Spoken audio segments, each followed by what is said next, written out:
विना वैकुंठाचा कारभार चालना, एकला विठुरायाला हो संसार पेलना,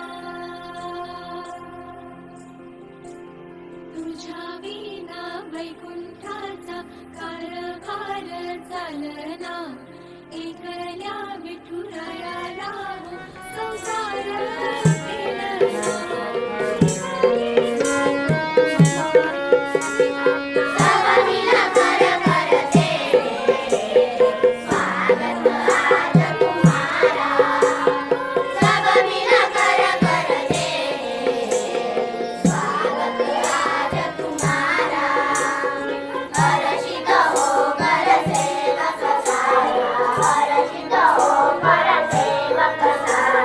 स्वागत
राज्यातील चिमुरड्या इतिहासातील आणि वर्तमान काळातील अशा महान रणरागिणींना आपल्यासमोर वेशभूषेच्या माध्यमातून जिवंत करणार आहे.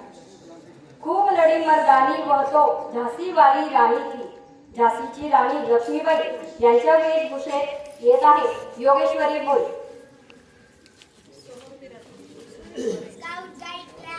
ज्यांनी शिवबा ठरवला आणि स्वराज्याचे स्वप्न पाहिले त्या हिंदवी स्वराज्याच्या जननी राजमाता जिजाऊ मासाहेबांच्या रूपात येत आहे मनस्वी जाधव. आकाशाला गवसणी घालण्याचे स्वप्न पाहणाऱ्या प्रत्येक मुलीची प्रेरणा अंतराळवीर कल्पना चावला साकारत आहे संजना कोळी. ज्यांनी आपल्या अस्मितेसाठी अग्नीला कवेत घेतले पण शत्रूसमोर गुडघे टेकले नाही अशा मेवाडच्या तेजस्वी राणी पद्मावती यांच्या रूपात येत आहे दृष्टी गिरासे. समाजसेवेचे व्रत अंगीकारून स्त्रियांच्या उन्नतीसाठी आयुष्य वेचणाऱ्या रमाबाई रानडे यांच्या वेशभूषेत येत आहे मानवी गिरासे. बॅडमिंटनच्या कोर्टवर आपल्या कर्तृत्वाचा ठसा उमटवणारी सायना नेहवाल साकारत आहे निकिता पाटील. विद्येची देवता स्त्री शिक्षणाची जननी अशा क्रांतीज्योती सावित्रीबाई फुले यांच्या रूपात येत आहे प्रणाली पाटील. टेनिसच्या मैदानात भारताचा तिरंगा फडकवणारी खेळाडू सानिया मिर्झा बनून येत आहे कल्याणी वाघ. धाडस आणि कर्तव्याची दुसरी ओळख देशातील पहिल्या महिला IPS अधिकारी किरण बेदी यांच्या रूपात येत आहे कुमुदिनी पाटील. जिद्दीच्या जोरावर अंतराळात झेप घेणारी भारताची कन्या सुनीता विल्यम्सच्या रूपात येत आहे मयुरी बोरसे. सौंदर्य आणि अभिनयाची खान ती धबधब गर्ल माधुरी दीक्षित साकारत आहे हर्षदा पाटील. देशाचे सर्वोच्च ज्यांच्या आवाजाने संपूर्ण जगाला भुरळ घातली त्या भारतरत्न लता मंगेशकर यांच्या रूपात येत आहे दिव्या पाटील.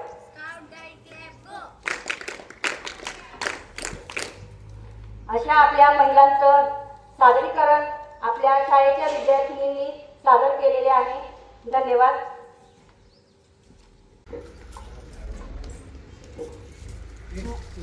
माननीय मुख्याध्यापक सर, तिथे उपस्थित असलेले शिक्षक शिक्षिका आणि सर्व महिला भगिनी, विद्यार्थी, मित्रमैत्रिणी, तुम्ही पण माझे मित्रमैत्रिणीच आहात बरोबर. तुमचं सर्वांचं मी मनापासून धन्यवाद करते आणि तुमचं सर्वांचं आज 8 मार्च म्हणून सर्व लेट महिलांचे मी स्वागत करते. आज या शाळेत येऊन मला खूप आनंद झाला की तुम्ही मला आज या ठिकाणी बोलवलं. 8 मार्च हा कार्यक्रम कालचा होता परंतु काल शाळेला सुट्टी असल्याने तो कार्यक्रम आज ठेवण्यात आला. सर्व महिलांचे मी पुन्हा पुन्हा पुन्हा स्वागत करते. तुम्ही माझं स्वागत केलं पण मी पण तुमचं स्वागत करते.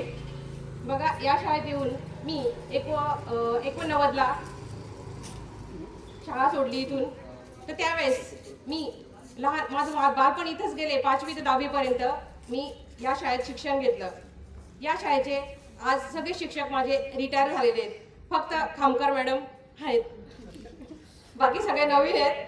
पण आमचे शिक्षक आज जे मुलं घडतात आधीचे, म्हणजे आज आई वडील मुलांना जर समजा शिक्षकांनी सांगितलं की तू हा होमवर्क एवढा होमवर्क तू पूर्ण करून आण, रागावलं तरी आई वडील शिक्षकांना येऊन बोलतात. त्यावेळेस तसं नव्हतं.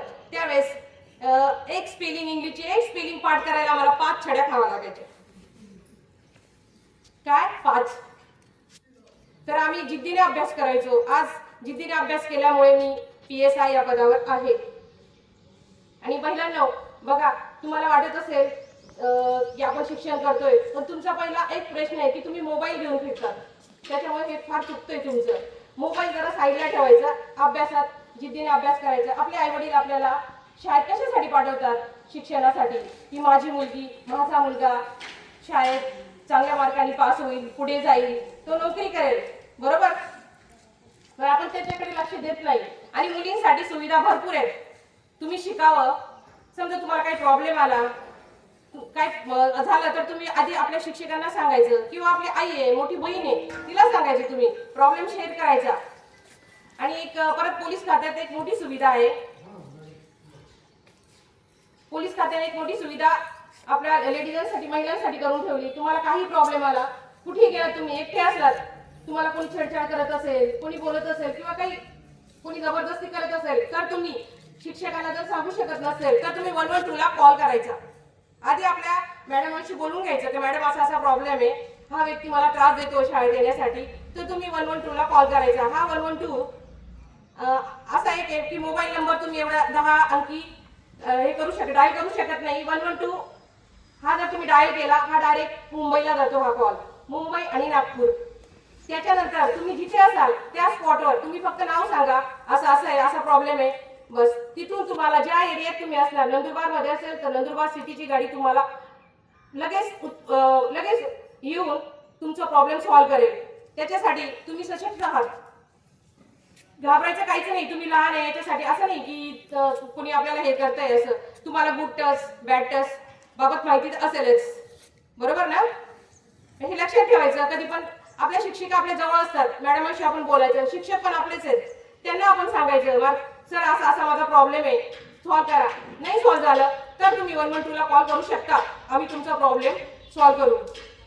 मला पण जास्त वेळ नाही आहे, मी तुमचा पण जास्त वेळ घेत नाहीये, मला ड्युटीला जायचं आहे, म्हणून आज मी माझे 2 शब्द संपवते. सगळ्यांचे मी पुन्हा धन्यवाद करते. जय हिंद, जय महाराष्ट्र. व्यासपीठावर विराजमान असलेल्या आई समान सगळ्या माता भगिनी, तसंच आदरणीय व्यासपीठावर उपस्थित असलेले शिक्षकगण, तसंच प्रिय विद्यार्थी बंधू भगिनी. मॅडम, मला आधी सुरुवातीला असं मला खामकर मॅडम सारखं ताईस हो मॅडम असं बोलताय ना, मला कसं तरी फील होतंय. का? कारण की मी मॅडमांच्या हाताखालून छोटी म्हणून आवडले ना, मग मला असं वाटतं आई वडील जसं छोटंसं म्हणतो ना, मी आजही मॅडमांच्या नजरेत रुपाली राहावं. सगळ्यात आधी सुरुवातीला एकच आनंद होतो, पवार मॅडम, खामकर मॅडम मला 4 दिवसापासून येशील ना रुपाली मॅडम, विनवण्या करू नका माझ्या, मी तुमच्यासाठी नेहमी उपलब्ध असेल, जिथे असेल तिथे. तर आपल्या भारताची जी भूमी आहे, या भूमीत अनेक रत्न जन्मलीत, वाढलीत, मोठी झाली. आपली भारताची भूमी म्हणजे अनेक नरनारी रत्नांची खाण. त्या भूमीत आपण ही छोटी छोटी चिमुकलं मुलं मुली अगदी वाढतोय. माझं शिक्षण 1ली ते 10वी खोंडामाळीतच झालंय. 5वी ते 10वी पर्यंत माझ्या सगळ्या आठवणी या इमारतीत, घर आणि शाळा. मला परवाच्या दिवशी मला सुपरविजन 12 नंबरच्या ब्लॉक मध्ये होतं आणि तो मी ज्या बेंचवर बसायची 2 नंबरचा बेंच, तो नेहमी 2 तासामध्ये मी येऊन जाऊन त्या बेंच जवळच उभी राहायची. मला नांद्रे मॅडमांची आठवण यायची, कारण की नांद्रे मॅडम ना आमचं पोटाचं पिळून द्यायचं ना. तर आज पण त्या मॅडमांनी पोटाचं पिळलेलं आहे, म्हणून कदाचित मी PhD इंग्लिश मध्ये केलेली असेल, हे त्याचं कटू सत्य. तर मॅडमांनी त्यावेळेस ती भूमिका घेतलेली नसते आणि खामकर मॅडमांच्या हाताखालून गणित शिकलेली आहे. मॅडम, सांगण्याचं एकच उद्दिष्ट की सर्वोदय विद्यालयामध्ये गणिताचे शिक्षक नव्हते मॅडम, तर गणिताचे 2 वर्ष शिक्षक, 10वीचं गणित मी घेतलेलं होतं, 9वी 10वीचं गणित मी. तर मला ना शिक्षणाधिकारी प्रवीण आयरे सर सुद्धा म्हणजे की इंग्रजीची मॅडम नाही तू गणिताची मॅडम. शिक्षणाधिकाऱ्यांनी मला 15 प्रश्न विचारले, त्याच्यातले 14 प्रश्न गणिताचे मी अगदी बरोबर दिले. तर आजही शिक्षणाधिकारी गणिताची मॅडम म्हणून कुठेही ओळखतात. तर खामकर मॅडमांमुळे माझं गणित चांगलं झालंय. विज्ञान चव्हाण सर मारून मारून पूर्ण गाल लाल करून द्यायचे. म्हणजे सरांनी त्या काळी एवढी शिक्षा केलेली होती आम्हाला की आम्ही त्यामुळे असे घडलो. आज जर आजच्या विद्यार्थ्याला माझ्यावरून मी शिक्षिका झालेली आहे, मी जरी थोडा मारला जरी ना तरी दुसऱ्या क्षणाला मला फोन येऊन जाईल. अशी शिक्षा जर आता जर झाली असती तर खरा विद्यार्थी खरा घडला असता. पण आज नवीन तंत्रज्ञान, नवीन टेक्नॉलॉजीमुळे त्या परिस्थितीत आम्हीही जातोय. तर माझे शिक्षक, माझी शाळा, माझं माहेर, माझं सगळं माझं आहे इथे, म्हणून मला जास्त बोलू काय वाटणार नाही. पण खूप आनंदाचे क्षण आहे आणि जागतिक महिला दिवस हा 8 मार्च होता. तर सगळ्या भगिनींना, छोट्या चिमुरडींना, मातांना, माझ्या मॅडमांना जागतिक महिला दिनाच्या खूप खूप शुभेच्छा आणि बोलण्याची संधी दिली, आदराने इथपर्यंत मला आणलं, त्याबद्दल खूप खूप धन्यवाद.